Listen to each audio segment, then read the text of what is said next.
好，呢條片咧就會講咧1974年甲寅年出世嘅朋友喺2026年丙午年嘅運程。甲寅咧奇門遁甲遁咗個甲，甲寅遁咗落個癸嗰度，癸咧就 OK 入中受困喎。意思係咩咧？係同73年出世嘅朋友一樣，佢會好似擺咗你入個密室裏邊咁啊，發揮唔到，發展唔到，唔知出邊有咩資訊啊，咁所以好似哇好困喎，發展唔到，困住咗嘅感覺比較重。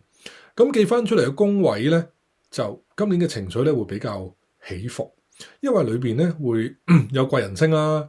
貴人星係代表有人幫你啊，貴人啊嘛，即係高級過你嘅貴人，唔一定係工作上邊啊，人生上面、生活上面都可以係，或者長輩或者叻嘅人都係你嘅貴人嚟嘅。咁即係如果個人上邊咧擺個人上邊咧，就會講，正面上進，努力發展，向上喎比以前進取嘅，比以前高貴嘅，要求高咗嘅，呢個第一。但係同時有咧好負面啊。咁哇好有矛盾喎，點樣演繹佢咧？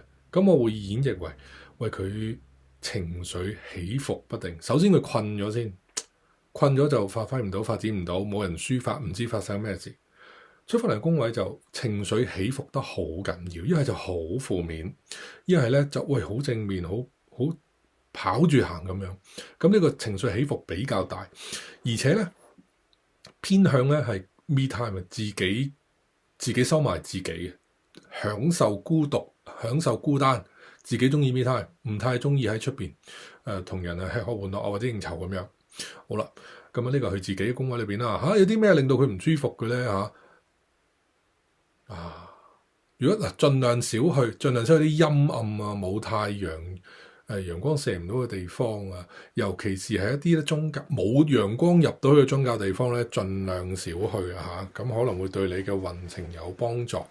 而家成個世界都好似有啲亂咁啊，包括宗教裏邊啦，可能有啲咧都唔知係啲我嘅認知真係唔知係咩，有好多㗎，咁自己認清咗呢件事啦。另外咧，平輩貴人咧就爭啲，平時咧就有人幫嘅，會一呼百應嘅今年似乎爭啲，嗌食飯都好似少咗人出嚟好啦，另外咧仲有個小血光建議咧大家能農曆年後正月15打後咧就去做個 body check 或者捐血。body check 係抽兩筒血。咁點解正月15啊？正月初一就正月15咧係新年嘛，你見血中國人叫做唔老禮嘛，係咪？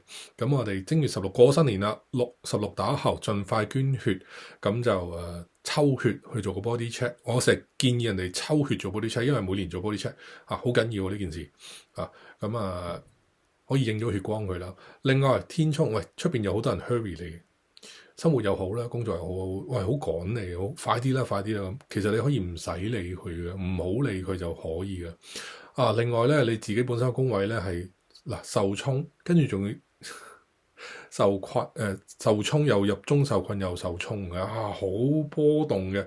頭先一開始嘅時候咧就講話你喺個密室度，而家出翻嚟嗰個宮位咧就被沖走咗。你當你抌條河沖走咗，即係話咩咧？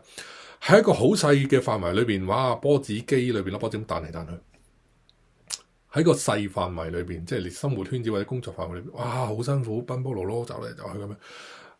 呢個係令到你嘅情緒起伏嘅其中一個原因啊，相信係自己留意一下啦。咁跟住咧就去到工作，今年工作幾唔錯好 OK 因為成個盤都係伏人啦，所以咧工作咧可以咁講，佢嘅進度唔係太快，但係喺掌控之內，同今年嘅情況大概類似，冇咩太大嘅上落。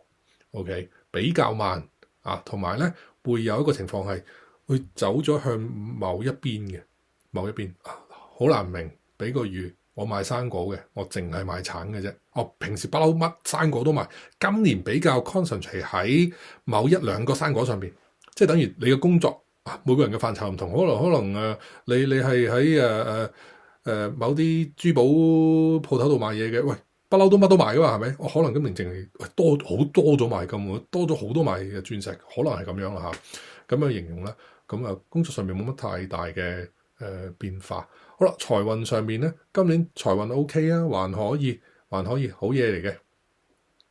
咁啊，比和嘅，今年財運冇乜太大嘅特別，算係唔錯 OK 可以嘅。